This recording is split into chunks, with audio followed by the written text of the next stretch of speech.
हमारी सरकार आने पर किसी भी कीमत पे इस बिल को हम लोग बिहार में लागू नहीं होंगे। किसी भी कीमत पे कूड़ेदान में ये बिल को फेंका जाएगा हमारी सरकार जब बनेगी। अवैध मस्जिद बनाने का काम किया। इस वक्त राजनाथ सिंह साहब, आडवाणी साहब, हमारी लेट सुषमा स्वराज, ये हमारा यूरिया खाद नहीं मिल पाया और किसान आज सड़क पे खड़ा है। न प्याज के न लहसुन के भाव मिल पा रहे हैं। इतना बर्बाद हो चुका है इन किसान की जिसकी प्रधानमंत्री कहते हैं इन्हें कपड़ों से पहचानो। प्रधानमंत्री कहते हैं मंगलसूत्र छीन लेगा। इनके बिहार के बछौल कहते हैं कि इनको चुनाव का वोटिंग का अधिकार छीन लेना चाहिए। होली में बाहर मत निकलो। और ये लोग ढोंग कर रहे हैं मुसलमान भाइयों के हितैषी होने का। ये हम सब पूरे देश की न्यायप्रिय जनता ये जानती है कि असल मुद्दों में से ध्यान कैसे भटकाए, इसलिए जो है ये बिल जो है लाया जा रहा है। हमारी सरकार आने पर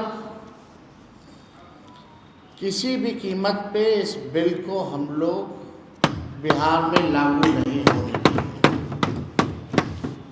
किसी भी कीमत पे कूड़ेदान में ये बिल को फेंका जाएगा हमारी सरकार जब बनेगी।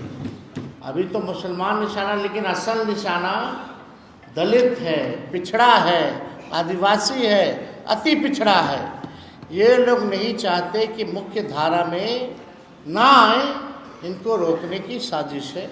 इसलिए आपने देखा होगा 65% आरक्षण भी इन्हीं लोगों का इस एनडीए की सरकार ने हम लोगों की मांग थी अभी सूची 9 में डालने का।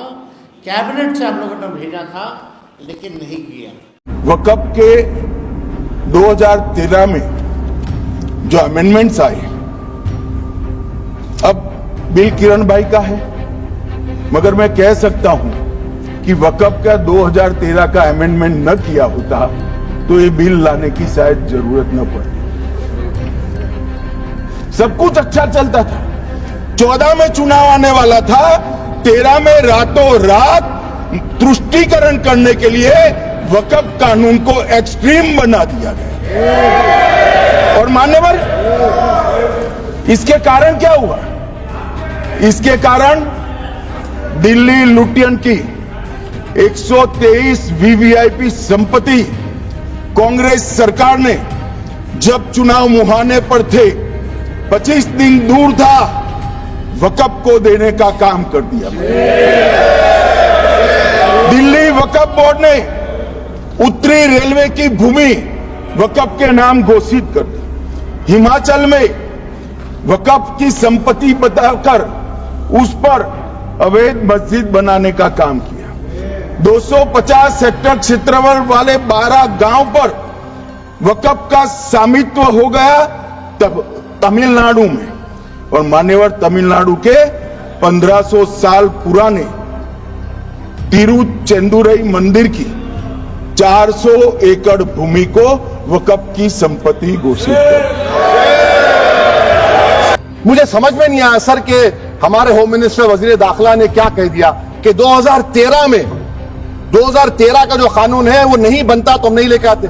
मैं बड़े अदब के साथ उनसे पूछना चाह रहा हूं कि क्या उस वक्त राजनाथ सिंह साहब, आडवाणी साहब, हमारी लेट सुषमा स्वराज, ये बड़े बड़े नेता यहां बैठे थे? आपने यूनानिमस उस कानून को पास करवा दिया। कीर्ति आजाद थे उस वक्त, अब यहां बैठे हैं वो टीएमसी में। तो क्या आप गलत थे या वो गलत थे? हमको बता दीजिए, आप बता दीजिए। क्योंकि अगर आडवाणी आपके लिए बहुत बड़ा नेता है, मेरे नहीं हो सकते, आपके लिए आपने पद्मश्री दिया उनको। मोहतरमा सुषमा स्वराज की जबरदस्त तकारीर का मैं कायल हूं। वो बैठकर उस 2013 को यूनानिमस पास कर दिए।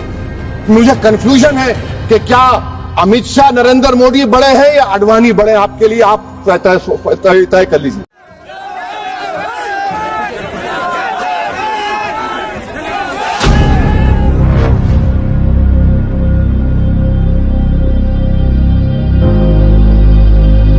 मेरा नाम भगवती लाल पाटीदार है। मैं जिला रतलाम से आता हूँ। मैं खेती किसानी करता हूँ।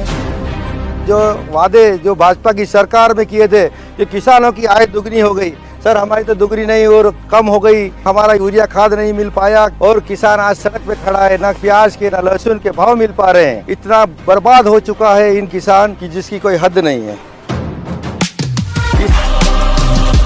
उन्होंने हमारे हाथ से हाथ और हमारे कंधे पर हाथ रखा तो हमें ऐसा महसूस हुआ कि अब किसान के हाथ पर किसी नेता का कंधे के ऊपर हाथ है तो मतलब हम जरूर किसानों का भला होगा।